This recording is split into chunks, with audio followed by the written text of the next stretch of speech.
fiquei feliz que a gente pode estar aqui reunidos hoje de portas abertas, porque as autoridades reconheceram a igreja como uma entidade de utilidade pública. Eu fico feliz que a gente pode estar reunido aqui, mas nós não somos uma empresa ou qualquer coisa que seja de utilidade pública. Nós temos um poder espiritual para compartilhar. A igreja tem poder espiritual, nós não somos uma ONG, nós não cuidamos de questões sociais, nós cuidamos de questões espirituais, nós somos como que uma embaixada do Senhor, do reino de Deus aqui na terra, e quando a porta está aberta, a embaixada está funcionando, mas porque a embaixada ela é espiritual, mesmo quando a porta está fechada, a embaixada está funcionando, porque o reino de Deus não está restrito a quatro paredes, o reino de Deus não está restrito a portas fechadas, o reino de Deus não está restrito a legislações de governantes humanos, e passageiros e transitórios, porque nem mesmo nos países onde é proibido se pregar o evangelho, onde é proibido ter igreja, o reino de Deus está lá, as pessoas se convertem, são batizadas, leem a Bíblia, são cheias do Espírito Santo, adoram o Senhor, ajudam uns aos outros, andam juntos. A igreja de Jesus, ela é imparável. Se eu puder fazer um neologismo, só algo para a igreja de Jesus: a incredulidade. A incredulidade. Vou fazer uma pergunta para você que você não responde porque ela é uma pegadinha, mas responda no seu coração para você mesmo, para você depois você entender o que eu quero dizer.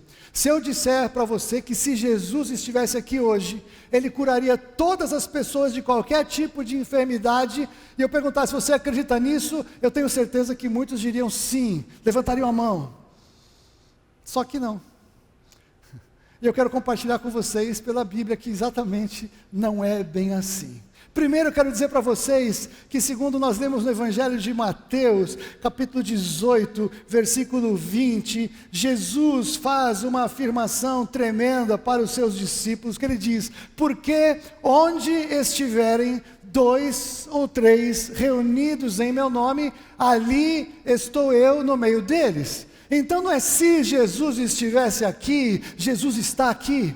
Jesus está aqui em nosso meio, porque nós estamos reunidos aqui em nome dEle. Se estivéssemos reunidos em nome do Haroldo da Fulvia, fecha a igreja, vai todo mundo embora, porque não tem função para estarmos aqui, mas porque estamos reunidos em nome dEle, Ele está aqui conosco, Ele está aqui em nosso meio em espírito, Ele sabe o que vai no seu coração, Ele sabe o que está acontecendo na sua vida, e Ele te trouxe aqui para falar com você. Agora, por incrível que pareça, Ele estando aqui, Ele não poderia curar todas as pessoas de todas as enfermidades que estivessem aqui nesse lugar.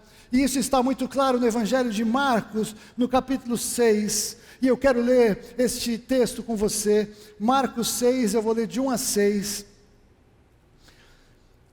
E muitos de nós queremos deixar Jesus admirado. Você gostaria de fazer algo para Jesus? Fala: puxa, que legal, estou admirado com o que você está fazendo, estou feliz com o que eu estou vendo na sua vida, né?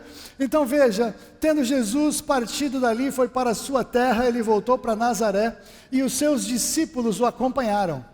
Chegando o sábado, passou a ensinar na sinagoga, e muitos ouvindo se maravilhavam, dizendo: de onde vêm estas coisas? Que sabedoria é esta que lhe foi dada? Pode parar aí. E como se fazem tais maravilhas por suas mãos? Então você imagina a cena: Jesus voltou para a sua cidade, Jesus então já estava começando a ficar conhecido e famoso naquele lugar, na região, nas cidades circunvizinhas, e eu sempre quis falar circunvizinhas, que eu leio na Bíblia, hoje eu consegui falar no meio de uma pregação. E o que aconteceu? Jesus começou a pregar, e sabe o que aconteceu? Jesus começou a se mover em sinais e maravilhas durante a pregação. Enquanto Ele pregava, e eles ficaram impactados com o ensino de Jesus, Jesus começou a fazer alguma coisa que a Bíblia chama de maravilhas. Eu não sei o que significam maravilhas. A Bíblia não explica exatamente, porque curas são curas, milagres são milagres, maravilhas, não sei exatamente o que eram as maravilhas que Jesus fazia. O fato é que Ele começou a fazer algo impactante durante aquela reunião. E olha o que aconteceu. Você acha que o pessoal deu glória a Deus? Aleluia, faz mais Jesus, sim! Chegando o sábado, vira na próxima agora. Não é esse o carpinteiro, filho de Maria, irmão de Tiago, José, Judas e Simão? E não vivem aqui entre nós suas irmãs? E escandalizavam-se nele. Sabe o que aconteceu? Se você ler depois esse mesmo texto, tem uma passagem paralela que está em Mateus, quando eles falaram: esse não é o carpinteiro, filho de Maria, na verdade, na declaração que Mateus faz, ele diz: não é esse o filho do carpinteiro. Então, se Jesus ele era o filho do carpinteiro, ele era filho de um grande escândalo que tinha acontecido 30 anos atrás, quando um casal, uma moça jovem e um senhor um pouco mais experiente, que estavam noivos, ela ficou grávida dele antes deles casarem, e eles começaram a falar que ela tinha sido engravidada pelo Espírito Santo, aquela história toda para conseguir aplacar uma sociedade que não aceitaria aquela situação. Parece que o cara ia embora, ia deixar ela, voltou, no final casaram, aí depois que eles casaram, tiveram mais filhos, tiveram Tiago, José, Judas, Simão, e ainda tiveram outras irmãs. Então, eles estavam falando como é que esse homem, filho de um adultério, de uma fornicação, de um ato abominável sexual na nossa cultura, como é que ele agora chega aqui, e ele está aqui pregando desse jeito, e está aqui fazendo essas maravilhas? Ele não pode fazer isso, ele não tem autoridade, ele não é quem ele é filho do José, o carpinteiro. Nós conhecemos muito bem a sua família, e a incredulidade entrou naquele lugar, começaram a razoar uns com os outros, e se escandalizavam nele. Pode virar. Jesus, porém, lhes disse: não há profeta sem honra, senão na sua casa, entre os seus parentes e na sua casa. 5. Não pôde ali fazer nenhum milagre, senão curar uns poucos enfermos, impondo-lhes as mãos. E admirou-se da incredulidade deles. Contudo, percorria as aldeias circunvizinhas a ensinar. Meu querido e minha querida, sabe que em muitas igrejas Deus opera pouca coisa? Porque há incredulidade em nosso meio. Porque um ambiente de incredulidade paralisa a obra do Senhor Jesus. Nem o Senhor Jesus em carne e sangue, andando aqui na terra, cheio do poder, operando milagres, pôde operar no ambiente de incredulidade. Sabe por que ele não opera no regime de incredulidade? Porque a incredulidade significa as pessoas dizendo o seguinte: eu não quero, eu não acredito, não faça nada, porque eu sei que você é o pastor Zezinho, eu sei que você é o diácono Joãozinho, eu sei que você é a diaconisa fulana de tal, então de você eu não posso receber nada. É impossível você fazer alguma coisa assim, porque não faz sentido para minha lógica ver alguma coisa que eu não consigo entender. Isso Jesus aqui. Então, voltando para a minha proposta, se Jesus estivesse aqui, e Ele está, Ele não faria e ainda não pode fazer muitas coisas, porque a incredulidade de muitos vínculos ou de muitos segmentos da igreja não quer receber, não acredita que é verdade, e se fizer, rejeita, mesmo que Jesus esteja sendo glorificado por aquelas maravilhas. Você está entendendo isso? Então o que acontece? Vemos tempos, querido, querida, que se nós todos como igreja permanecermos andando apenas naquilo que nós vemos, e aí como Tomé nós queremos ver alguma coisa acontecer para crer, queremos ver o livramento, queremos ver a palavra, queremos ver o documento, queremos ver a comprovação, queremos ver, não veremos nada. Mas se nós entendemos que nós temos que primeiro crer na palavra do Senhor, não crer no pensamento positivo, não crer na fé da minha fé, não crer no meu desejo de que tudo vá bem, mas se há um suprimento na palavra de Deus, eu tenho que abraçar o que a palavra de Deus diz e falar: está escrito, e eu creio em nome de Jesus, mesmo que tudo à minha volta grite não, mesmo que o cenário que eu estou vendo seja contrário, mesmo que aparentemente não haja nada, mesmo que Lázaro esteja morto há já 4 dias, se o Senhor disse que há vida, haverá vida em nome de Jesus. Se o Senhor disse que há esperança, haverá esperança em nome de Jesus. Se há uma provisão na palavra de Deus, eu tenho que depositar minha fé nesta palavra, e ela vai acontecer, não porque eu creio, mas porque Deus vai honrar a palavra dele, através da minha fé, porque Deus vai fazer o que Ele pode fazer. Não é quem ora por cura que faz qualquer coisa, mas é o Senhor Jesus, através da liberação da palavra de fé, através de quem prega, é Ele que opera para honrar a palavra dele, para que ele seja glorificado, e não quem está ministrando. Você consegue entender isso?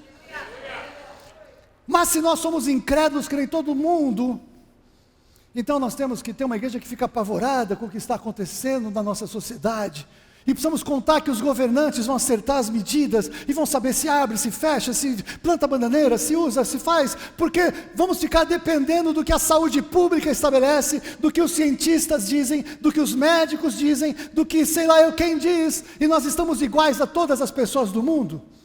Mas se nós entendemos que eles estão fazendo o que eles podem, eu creio que eles são todos bem intencionados, eles querem fazer o melhor para a humanidade, estão buscando as soluções, mas eles não têm poder para isso.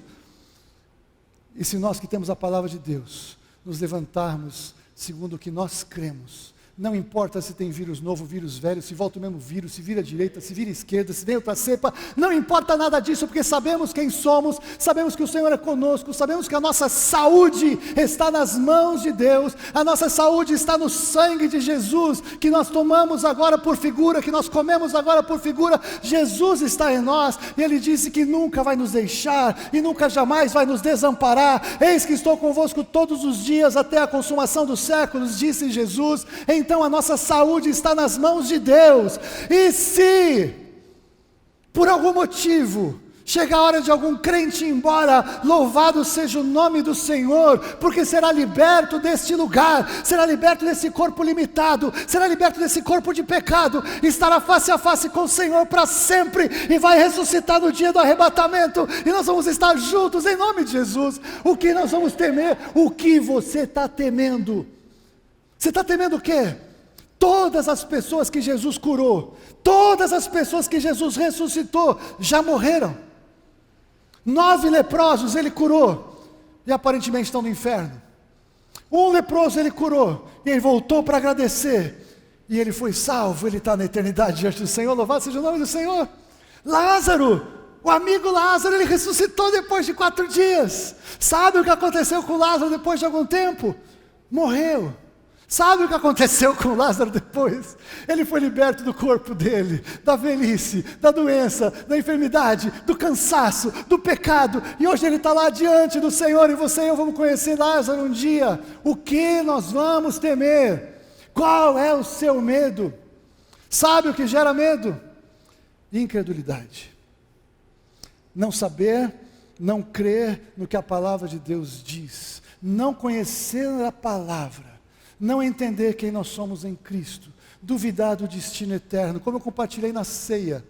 Está tudo difícil agora, meu Deus do céu. Aliás, hoje faz exatamente 1 ano que nós abrimos aqui, no primeiro domingo de março do ano passado, nós fizemos o primeiro culto aqui, e foi legal, fechamos, não é verdade? E ninguém entendia o que ia acontecer, estava todo mundo, que agora, como é que é? A gente fazia uns cultos aqui que eu me sentia quase que um criminoso, sabe? A gente entrava devagarinho, entrava 2 pessoas, 3 pessoas, pastor Eberson estava aqui, eu e a Fúvia, aí veio o Tiago, era só nós aqui, e a gente fazia um culto assim, não estava entendendo, mas estava liberado o culto online, mas será que podia, será que não podia, o que ia acontecer? Aí teve lá uma igreja em Curitiba que prenderam todo mundo, chegou um monte de camburão, o que vai acontecer? Passou 1 ano, nós estamos aqui. Passou 1 ano e o Senhor fez coisas tremendas. Passou 1 ano e batizamos pessoas se converteram, pessoas casaram, pessoas se voltaram para Cristo, pessoas se reconciliaram com o Senhor, e não só aqui, em todas as igrejas de Jesus, ao redor do planeta, até mesmo aquelas que não podem abrir, continuam sem poder abrir, queimaram mais igrejas, mataram mais pastores, mataram crentes, perseguiram, trancaram, fizeram de tudo, e sabe o que acontece? A igreja vai andando, a igreja está entendendo que está chegando a hora, a igreja está crescendo, a igreja está conhecendo mais quem é o Senhor Jesus, e a palavra de Deus nos diz em Daniel, que o povo que conhece o seu Deus fará proezas. É lindo fazer proezas, mas só vai fazer proezas quem conhece o seu Deus. Quem não conhece o seu Deus, Jesus não vai fazer nenhum milagrinho, nenhuma cura, não vai resolver nada, porque quem não crê não recebe. Quem não crê não está habilitado, quem não crê não pode experimentar o que o Senhor tem, porque o Senhor só se move por fé. Deus não se move por necessidade, Deus se move por fé segundo a palavra dEle. Tem muito crente que tem pensamento positivo gospel, sabe o que é isso? Ele deseja coisas boas para as pessoas, só que como é gospel, não o gospel bíblico, mas o gospel modinha, que é, todo mundo faz, é isso aí, vai dar certo, uhul, não acontece nada. Sabe por quê? Porque não tem poder nessa declaração. Mas ele diz, a Bíblia diz que o Senhor está com você, aleluia. A Bíblia diz que se uma mulher que amamenta pudesse se esquecer do seu filho, ainda assim, Deus não esquece de você. Vê, coloquei você na palma da minha mão. Sabe o que significa Jesus dizer que colocou você na palma da mão dele? Significa que aquela marca que ele tem da cruz, Ele lembra de você, Ele sabe que Ele morreu por você, Ele sabe quem você é, Ele te conhece. Ele viu você sem substância na barriga da sua mãe, quando você ainda nem pensava em existir.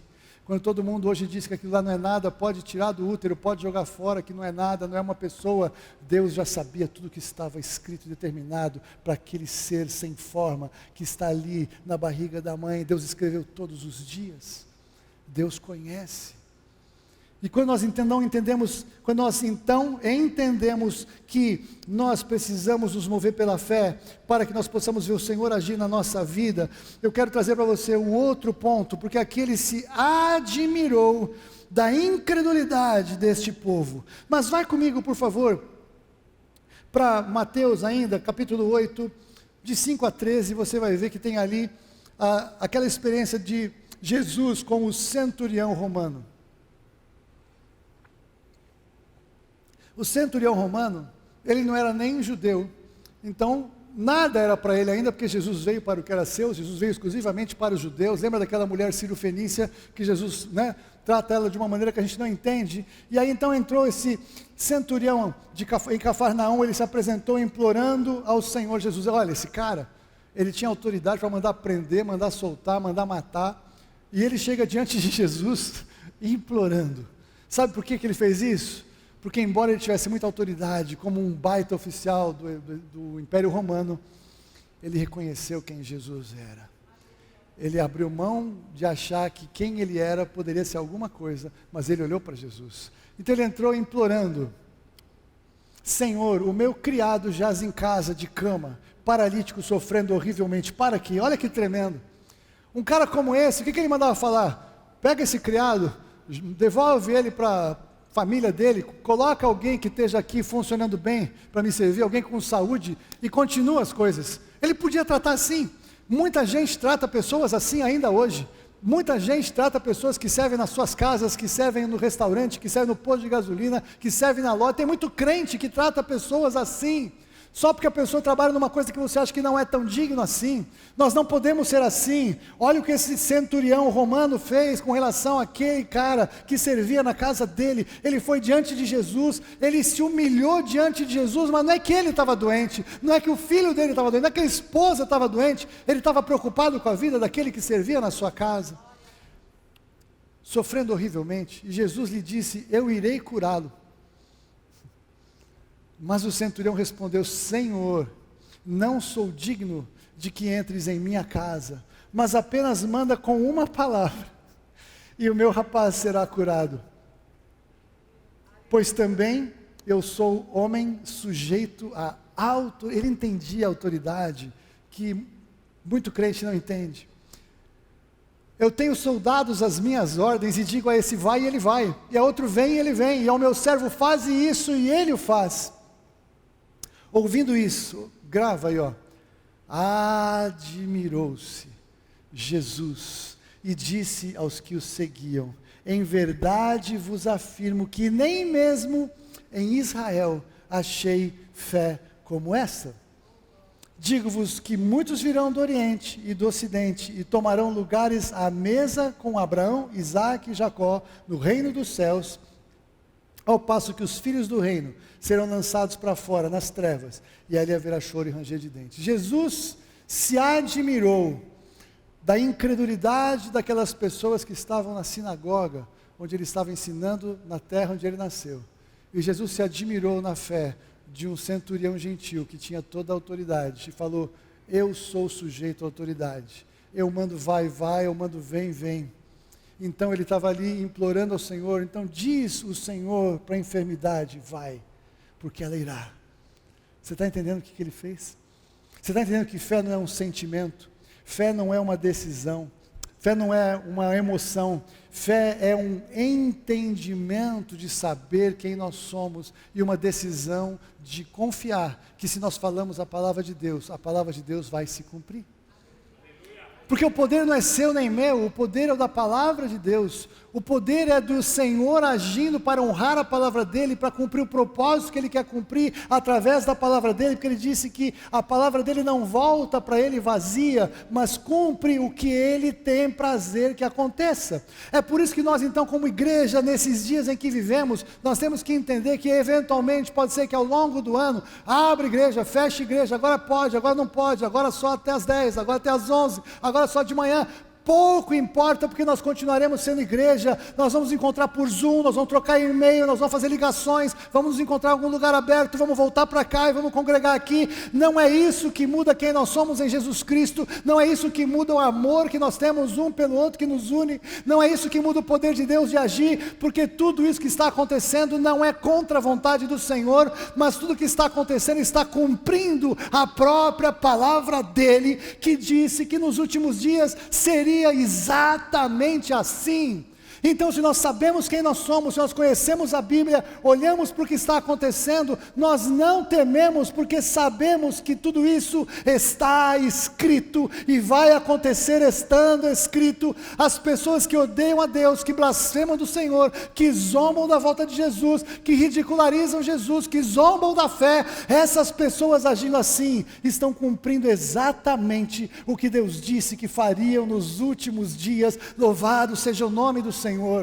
Eu estou falando isso aqui para você porque você precisa fortalecer a sua fé. Não tenha medo do que está acontecendo, não tenha medo se tem outro vírus, vai ter outras coisas piores, vai ter grandes mortandades, porque a Bíblia diz, não tenha medo, o Senhor vai nos guardar, o Senhor é conosco na medida de fé que você tenha, na segurança da palavra que você tenha, na dependência da fé que você tem no que Deus disse que fará. E o que nós temos que fazer é esperar até que Jesus Cristo venha, e venha buscar a sua noiva, e venha arrebatar os que são dele. Maranata, ora vem Senhor Jesus. Mas enquanto isso não acontece, nós perseveramos na palavra, e precisamos crer e lançar fora todo o medo, em nome de Jesus. O medo gera que o amor esfrie, lembra que nós compartilhamos sobre isso? Mas a incredulidade, ela está ligada à soberba. Veja comigo em Abacuque 2,4, por favor.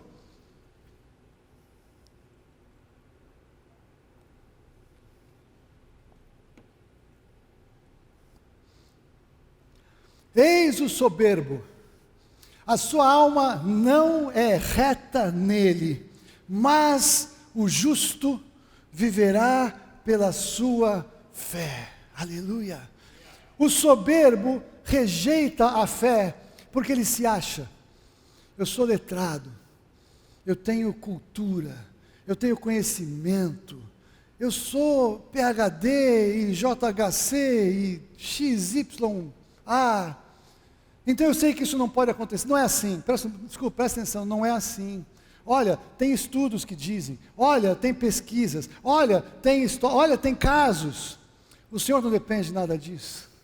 A Bíblia diz que o Senhor se ri da sabedoria dos homens. Paulo fala em Romanos capítulo 1, a partir do versículo 17, ele fala que aqueles que rejeitam o conhecimento de Deus, eles pensam que eles são sábios, mas eles se tornam loucos. Eles rejeitam a glória do Senhor e substituem por glorificar outros seres criados, outras pessoas, aves, quadrúpedes e répteis inclusive. Eles mudam a verdade de Deus em mentira. Nós somos chamados a adorar o Criador, nós somos chamados a salvar a criatura pelo poder do sangue de Jesus. Toda soberba caia por terra das nossas vidas em nome de Jesus. Que nós possamos ter a simplicidade de crer no texto da palavra de Deus, porque está escrito, simples assim. Mesmo que ninguém esteja fazendo, está escrito, eu vou fazer. Mesmo que ninguém esteja obedecendo, eu estou vendo que está, eu vou fazer. Nem que eu fique sozinho, eu vou obedecer. Jesus, ele não teve medo de ficar só. Naquela pregação que tinha aquelas multidões todas, está lá em João capítulo 6, as multidões seguiam, e Jesus começa a falar para eles que eles tinham que comer da carne dele, beber do sangue dele, e aquela multidão ficou escandalizada. Então você imagina o ministério, Jesus estava ali já há 1 ano e meio, talvez, 2, construindo um ministério, construindo uma reputação. Agora chegou aquele grande momento, aquele culto extraordinário, uma multidão lá com ele, e os discípulos todos juntos, agora nós vamos, glória a Deus, só nós aqui, né? E aí Jesus prega, e a multidão ouve aquela pregação, e fala, o quê? Eu vou embora. E começa a levantar todo mundo, e vai todo mundo indo embora.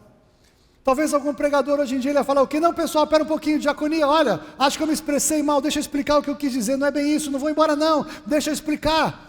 Jesus, sabe o que ele falou para aquelas pessoas depois que ele pregou o que ele tinha pregado? Nada, porque ele pregou a verdade, elas tinham que comer dele, tinham que receber dele, a vida está nele, estava nele, continua estando nele, e eles não queriam aquilo e foram embora. Aí eu imagino os discípulos ali, assim, atônitos, né? Mas Jesus, o que é isso? O que o Senhor falou? Por que o Senhor disse isso?